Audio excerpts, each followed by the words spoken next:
تحفہ دیا. اب حدیث ہم سمجھا رہے تھے کہ جیسے ہی کوئی بندہ اچھی طریقے سے باوضو ہو کے نماز کی شرطیں ہیں. حدیث مبارکہ ہے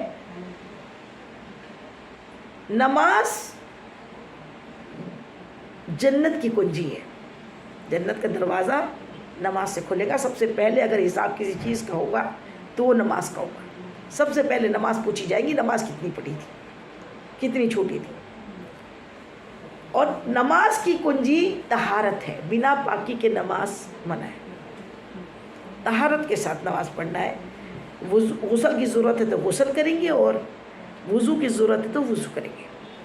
تو حدیث ہے کہ پیارے آقا ارشاد فرماتے ہیں کہ اللہ رب العزت کی بارگاہ میں جب کوئی بندہ اچھی طریقے سے وضو کر کے شرمندہ نظروں سے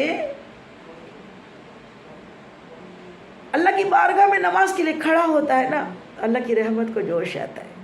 اللہ تعالیٰ ارشاد فرماتا ہے فرشتوں, کیونکہ فرشتوں نے کہا تھا یہ آدم کی اولاد ہے نا, مولا انہیں کیوں آدم کو پیدا کر رہا ہے, یہ تو خون خرابہ کریں گے, ہم تیری عبادت کو کافی ہے نا. اس وقت اللہ تعالیٰ نے ارشاد فرمایا تھا جو ہم جانتے ہیں تم نہیں جانتے, انہی میں ہم اپنے محبوب کو بھیجنے والے, انہی میں اللہ کے خاص بندے اچھے بندے آنے والے ہیں. تو فرشتوں کو پکار کے کہتا ہے دیکھو, جس کے بارے میں مطلب طنز ہے کہ جس کے بارے میں کہا تھا نا کیوں پیدا کر رہے, دیکھو نماز پڑھ رہا ہے, اچھا کام کر رہا ہے. ہم 1000 گناہ کرتے ہیں نا دن بھر میں, اللہ تعالیٰ فرشتوں کو نہیں دکھاتا. ایک بھی حدیث میرے سامنے سے ایسی نہیں گزری کہ اللہ تعالیٰ ہماری خرابیاں, ہماری بدعمالیاں, ہماری برائیاں, ہمارے کیچڑ فرشتوں کو دکھا رہا ہو. چھپا لیتا ہے, بڑا ستار ہے, عیب پوشی کرنے والا ہے, اور غفار ہے, گناہوں کو معاف کرنے والا ہے. لیکن جب نیک عمل کرتے ہیں نا, تو جیسے کوئی بچہ ہے بہت شرارتی ہے, اچھے کام نہیں کرتا, دن بھر سب کو پریشان کرتا ہے, پڑوسی پریشان ہے, لیکن کبھی وہ کسی کو ڈوبنے سے بچا لے یا کوئی اچھا نیک کام کر لے, تو پھر ماں کیا کرتی ہے, جو پورا بولتا تھا انہیں کیا مٹھائی پہنچاتی ہے. تو ویسے اللہ تعالیٰ پکارتا ہے فرشتوں دیکھو میرا بندہ نماز پڑھ رہا ہے. فرشتے دیکھتے ہیں اللہ ہمارے لیے کیا حکم ہے. اللہ تعالیٰ ارشاد فرماتا ہے دو نمازوں کے درمیان اس سے جو خطائیں سرزد ہو گئی ہے, جو نمازوں کے درمیان جو گناہ اس سے ہو گئے ہیں, ان کی گٹھری باندھو, اور گٹھری باندھ کے ان کے سر پر رکھ دو, اس کے سر پر رکھ دو. فرشتے گناہوں کی گٹھری باندھتے ہیں. جو دو نماز کے درمیان جو گناہ بندہ, تو گناہوں کا پتلا ہے, گناہ ہو جاتے ہیں, کیے نہیں جاتے, لیکن ہو ہی جاتے ہیں. تو ہو جاتے ہیں جو گناہوں کی گٹھری باندھ کے ان کے سر پر رکھ دیتے ہیں, اس بندے کے سر پر جو نماز پڑھ رہا ہے. جیسے ہی بندہ رکوع میں جاتا ہے سر سے گٹھری گناہوں کی گر جاتی ہے. فرشتے پھر رکھنے کی کوشش کرتے ہیں. رب العالمین اللہ عز و جل ارشاد فرماتا ہے فرشتوں اب نہ رکھو, میرا بندہ پاک ہو گیا ہے. سبحان اللہ سبحان اللہ, کہ کتنا کریم ہے وہ, کتنا رحیم ہے وہ, اے بد نصیب بندے تجھ کو خبر نہیں ہے, کر لے گناہ سے توبہ وہ تجھ کو بخش دے گا. قرآن میں لکھا ہے اللہ بہت بڑا ہے, اللہ بہت بڑا ہے, اللہ بہت بڑا ہے. ارشاد مصطفیٰ ہے اللہ بہت بڑا ہے. تو تحفے کا مفہوم سمجھ میں آیا. اللہ تعالیٰ نہیں چاہتا, اور اللہ تعالیٰ جس سے سب سے زیادہ محبت کرتا ہے وہ اللہ کے محبوب ہے حضور پاک مصطفیٰ جان رحمت, اور حضور پاک سب سے زیادہ محبت اپنی امت سے کر دے. تو اللہ تعالیٰ نے اپنے محبوب کو شب معراج کی رات آپ کی امت کے لیے نماز کا تحفہ اسی لیے دیا کہ جب حشر کے دن امتحان ہو چکا ہوگا, سب نفسی نفسی کے عالم میں ہوں گے, آدم علیہ السلام سے لے کے حضور پرنور مصطفیٰ جان رحمت کی تمام انبیاء علیہ السلام کی امتیں اس عرفات کے میدان میں, حشر کے میدان میں جمع ہوگی. اللہ تعالیٰ نے اس دن کے لیے, اس دن کی رسوائیوں سے بچنے کے لیے اللہ تعالیٰ نے نہیں چاہا کہ میرے محبوب کے بندے، میرے محبوب کے امتی گناہوں میں لتھڑے ہوئے آئے، گناہوں سے لبریز آئے. اسی لیے اللہ تعالیٰ نے نماز کی کہ ہے تو بندہ گنہگار، لیکن نماز کی توبہ کیسی ہوتی رہے گی؟ تو جیسی ہی نماز پڑھے گا، جیسے فجر کی نماز پڑھی، پھر ظہر تک کچھ گناہ ہو گئے، اس کی سن لی، اس کی سن لی، اس کو ڈانٹ دیا، اس کو بول دیا، کوشش کی جائے کہ کچھ نہ کرے، اللہ کے احکام کے خلاف کوئی کام نہ ہو، پھر بھی ہو جاتا ہے. تو فجر کی پڑھی تھی، اب ظہر پڑھ رہے ہیں، جو گناہ ہو گئے، جیسے ہی ظہر میں نماز پڑھنے کھڑا ہوا سچی دل سے، ایسے نہیں کہ بس ٹکر مار لی، نماز کا طریقہ بھی سمجھائیں گے، خشوع و خضوع کے ساتھ نماز پڑھنے کھڑے ہوئے تو اللہ کی رحمت برسی، جتنے گناہ تھے پاک ہو گیا. عصر تک پھر گناہ ہوئے، عصر کی نماز پڑھی، پھر اللہ کی رحمت میں نہایا، گناہوں سے پاک ہو گیا. پھر مغرب، پھر نماز پڑھی، عصر سے مغرب تک جو گناہ ہوئے پھر پاک ہو گیا، اور مغرب سے عشاء تک جتنے گناہ ہوئے پھر اللہ کی رحمت میں نہایا، گناہوں سے پاک ہو گیا. کنٹینیو رحمتوں کی برسات. میرے آقا فرماتے ہیں نماز تو پھر بعد میں، صرف بندہ سچے دل سے وضو ہی کر لیتا ہے نا نماز کے لیے، تبھی اس جنت کے 8 دروازے اس کے لیے کھول دیے جاتے ہیں. اللہ کو اتنا پیار آتا ہے نماز پڑھنے والے کا، اور شیطان نہیں چاہتا کہ آپ نماز پڑھو، تو شیطان بہکاتے رہتا ہے. شیطان کنٹینیو چاہتا ہے کہ ہم برباد ہو جائیں، اور اللہ چاہتا ہے کہ ہم آباد رہیں، دنیا میں بھی آخرت میں بھی، ہم سرخرو رہیں، ہم رسوائیوں میں نہ رہیں. اللہ ہمیں آخرت میں رسوا ہونے نہیں دینا چاہتا اپنی محبوب کی امت کو. اسی لیے اللہ تعالیٰ نے تحفہ دیا معراج کا، یہ تحفہ لے جاؤ، تمہاری امت جب جب نماز پڑھے گی پاک ہوتی رہے گی. اور پھر جب موت آ جائے نا، جیسے فجر، ظہر، عصر، مغرب، عشاء، اور رات میں اگر موت آ گئی تو گناہوں سے تو پاک تھا نا جنت میں. ساتھ میں 2 رکعت نماز صلاۃ الاستغفار بھی پڑھ لیا کرے سونے کے پہلے، صرف 2 رکعت نماز نفل صلاۃ الاستغفار، کہ اللہ سارے گناہوں کے، اور پھر گناہوں سے بچنے کی کوشش کریں. اب حشر کی رسوائی بھی بتا رہے ہوں کیا ہے. جس کو اتنا عظیم تحفہ ملا ہو وہ اس سے کام نہ لے. جس کو اللہ تعالیٰ نے چاہتا ہے کہ وہ جنت میں جائے، اللہ تعالیٰ چاہتا ہے وہ رسوائیوں سے بچ جائے، حشر کے دن میرے محبوب کی امت رسوا نہ ہو، اسی لیے کیا دیا؟ تحفہ دیا. اب وہ تحفے کا ہم کم ظرف، ہم میں سے جو ہے جو نماز نہیں پڑھتے، ان کے لیے کیا وعیدہ یہ معلوم ہے؟ قرآن پاک میں اللہ تعالیٰ ارشاد فرماتا ہے، قرآن پاک میں اللہ تعالیٰ سورہ قلم میں ارشاد فرماتا ہے کہ بے نمازی کی کیسا ذلیل ہوگا. جو نماز نہیں پڑھتا تھا وہ ذلیل کیسا ہوگا، بے نمازی. تو جب سارے نبیوں کی امتیں حشر کے میدان میں جمع ہوگی نا، تو اس میں ایک ندا آئیں گی اللہ کی جانب سے، ایک تجلی، ایک ندا کہ سب کے سب سجدے میں چلے جاؤ. سورہ قلم کا ترجمہ بتا رہی ہے، سورہ قلم کی ایک آیت کا کیا حکم ہوگا؟ سب کے سب سجدے میں چلے جاؤ. تو جو نمازی ہوں گے نا، جو دنیا میں نماز پڑھتے تھے، صحیح معنوں میں پڑھتے تھے، اللہ کو راضی کرنے کو پڑھتے تھے، خشوع و خضوع کے ساتھ پڑھتے تھے، تو وہ سارے کے سارے یہ ندا جیسی ہوں گی، اعلان جیسی ہوگا، سجدے میں جاؤ، سب کے سب وہ سجدے میں چلے جائیں گے.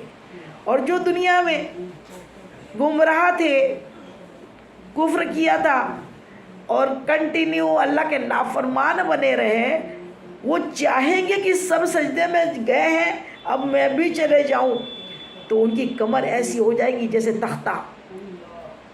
وہ نماز پڑھنا چاہیں گے، لیکن وہ سجدہ کرنا چاہیں گے لیکن سجدہ نہیں کر پائیں گے، وہ ذلیل ہو کر وہیں کھڑے رہ جائیں گے. اللہ کے خاص بندے، اللہ کے نمازی بندے سب کے سب سجدے میں ہوں گے، اور جو ایکٹنگ بھی کرنا چاہیں گے وہ ایکٹنگ نہیں کر پائیں گے، کیونکہ ان کی کمر تختے کی طرح سخت ہو جائیں گی، وہ جھک ہی نہیں پائیں گے. اللہ اکبر. اس سے بڑی ضلالت اور کیا ہوگی؟ حشر کے میدان میں اپنوں کے سامنے اتنا بڑی ذلت کہ چاہ کے بھی سجدہ کرنا چاہیں گی تو نہیں کر پائیں گے، اور یہی پتہ ہو جائے گا کہ الگ ہو جاؤ مجرموں۔ اللہ اکبر۔ تو یہ حشر کے دن کی رسوائی ہے۔ اللہ اس دن کی رسوائی سے تمام امت محمدی کو بچا لے۔ اور میرے آقا کریم صلی اللہ علیہ وسلم کا دم بھرنے والے ہیں ہم۔ کوئی تو سوچتا ہے نعت پاک پڑھ لیتا ہے، رات بھر بیٹھ کے نعت پڑھتے ہیں اور صبح دیکھو تو فجر میں سو جاتے ہیں۔ ابھی بولتے ہیں ہم رسول اللہ کی جنت رسول اللہ کی۔ کیا رسول اللہ نے یہ کہا تھا کہ نعت پاک پڑھ لو اور اللہ کا فرض چھوڑ دو؟ نعت پاک تو محبت ہے، اور محبت ہوگی تو آنکھوں کو کوئی تکلیف نہیں پہنچائے گا۔ میرے آقا کریم صلی اللہ علیہ وسلم فرماتے ہیں نماز میری آنکھوں کی ٹھنڈک ہے، جس نے نماز پڑھی اس نے میری آنکھوں کو ٹھنڈک پہنچائی۔ کون مصطفیٰ کا دیوانہ ہوگا جو تکلیف دینا پہنچائے گا؟ خود ہم اپنا غور و تفکر کریں، کیا ہم بھی تو وہی نہیں کہ سب کاموں کے لیے فرصت ہے اور صرف جان پہ آتا ہے تکلیف ہوتی ہے، شیطان بہکاتا تو نماز کے لیے بہکا دیتا ہے، ابھی پڑھ لوں گی، بعد میں پڑھ لوں گی، تھوڑی دیر بعد پڑھ لوں گی، ابھی طبیعت خراب لگ رہی ہے، پھر ایسا ہو گیا، پھر وہ آ گیا، پھر میں چلے گئی ہوں۔ اللہ اکبر، اللہ اکبر، اللہ۔ اور نماز پڑھی نہیں۔ میرے آقا فرماتے ہیں میں اپنی امت کے، آقا نے اپنی امت سے اس قدر محبت کی کہ معراج میں بھی نہیں بھولے۔ دنیا میں جیسی جلوہ گر ہوئے تب بھی آپ نے سجدہ کیا، رب حبلی امتی۔ حجۃ الوداع میں آپ نے اپنی امت کے لیے دعائیں مانگی۔ کوئی مقام ایسا نہیں چھوٹا، رات بھر 5 پارے ایک ایک رکعت میں پڑھ کے پھر سجدہ ریز ہو کے اپنی امت کے لیے دعا مانگی، رو رو کے دعائیں مانگی۔ اللہ میری امت، اللہ میری امت، اللہ میری امت۔ اللہ نے بھی فرما دیا میں راضی کر دوں گا، اے محبوب آپ کو راضی کر دوں گا۔ لیکن محبوب نے کہہ دیا ہے، اب کیا کرو گے؟ محبوب کی زبان اقدس سے نکلا ہے، یہ حدیث مبارکہ ہے۔ میرے آقا فرماتے ہیں میں اپنی امت کے ایک ایک شخص کو اس حشر کے میدان کی بھیڑ سے کھینچ کے باہر نکال لوں گا۔ میں اپنی امت کے ہر ایک شخص کو، ہر امتی کو اس حشر کے میدان سے جس میں ساری امتیں جمع ہوگی، اپنی امت کو، سب امت کی بات نہیں کی، میں اپنی امت کو، ہر فرد کو کھینچ کے باہر نکال لوں گا۔ لیکن اتنی ساری بھیڑ میں، اس ازدحام میں، اس رش میں میری امت کی پہچان یہ ہوگی کہ ان کے اعضائے وضو چمک رہے ہوں گے۔ اللہ اکبر، اللہ اکبر۔ آقا نے خود نشانی بتا دی۔ اب یہاں جمعہ کا جمعہ وضو کیا ہوگا تو کیا چمکے گا؟ پیارے آقا فرماتے ہیں جس کے دروازے پہ اگر نہر، اے میرے ساتھیوں، اگر آپ کے دروازے پہ ایک نہر پانی کی بہتی ہو اور اس میں 5 بار آپ غسل کرتے ہو تو کیا کوئی میل کچیل بچے گا؟ صحابہ کرام عرض کرنے لگے یا رسول اللہ کوئی میل نہیں بچے گا۔ تو 5 ٹائم غسل کرنے سے نہیں بچے گا کوئی میل، لیکن صرف ایک جمعے کی جمعے ٹکر ماری اور کہا میں مسلمان ہوں تو وہاں تو میل ہی میل رہے گا، وہاں کہاں اعضائے وضو چمکیں گے؟ اللہ نے 5 وقت کی نماز فرض کی ہے، اور آج ہم اس پہ بلیم لگاتے گھومتے ہیں۔ کسی کو تھوڑا سا غلط دیکھا تو نہ جانے کیا کیا بولنے لگ جاتے ہیں۔ حضرت موسیٰ علیہ السلام کی بارگاہ میں ایک عورت آئی، کہنے لگی اے اللہ کے رسول، بڑی گنہگار ہوں،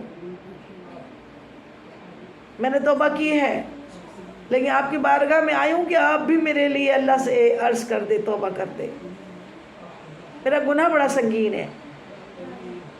پوچھا اے بی بی تو نے کیا کیا ہے؟ ایسا کون سا گناہ کیا ہے؟ کہنے لگی بتانے کے قابل نہیں ہے میرا گناہ۔ کہا پھر بتا کیا گناہ کیا ہے جو تو نے اکیلے توبہ نہیں کی، میرے پاس توبہ کرانے آئی ہے؟ کہنے لگی اللہ کے کلیم، آپ اللہ کے کلیم ہو، اللہ کے نبی ہو، رسول ہو، گناہ بڑا سنگین ہے، مجھ سے زنا ہوا، میں نے زنا کر لیا، اور زنا کے بعد مجھے حمل رہا اور ایک بچہ پیدا ہو گیا، اور دنیا کے ڈر سے میں نے اس بچے کو قتل کر دیا، اب وہ گناہ مجھے کھائے جاتا ہے، وہ گناہ مجھے کھائے جاتا ہے کہ وہ گناہ اللہ معاف نہیں کرے گا تو کہاں جاؤں۔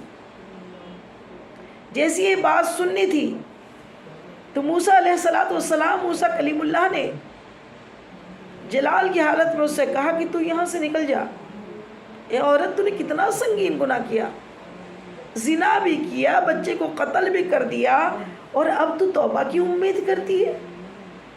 اتنے سنگین گناہ کے بعد تو اس بستی کو چھوڑ دے، کہیں تیری وجہ سے آسمان سے آگ نہ برسے، کہیں تیرے گناہوں کی وجہ سے ساری بستی پہ عذاب نہ آ جائے۔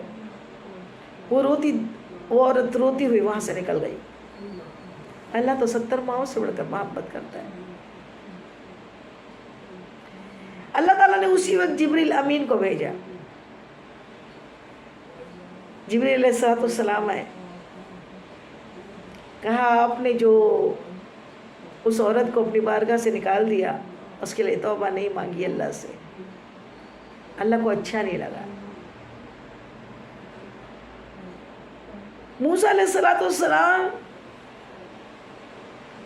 ارشاد فرماتے ہیں، جبریل اس سے بڑا گنہگار تم نے دیکھا ہے کسی کو، کہ زنا بھی کرے، بچے کو بھی قتل کر دے، اور پھر توبہ کی امید۔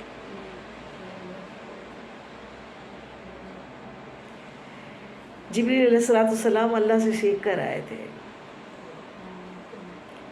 عرض کرتے ہیں، اللہ کے نبی اس سے بڑا گنہگار نہیں دیکھا۔ میں تمہیں بتاؤں اس عورت سے بڑا گنہگار کون ہے؟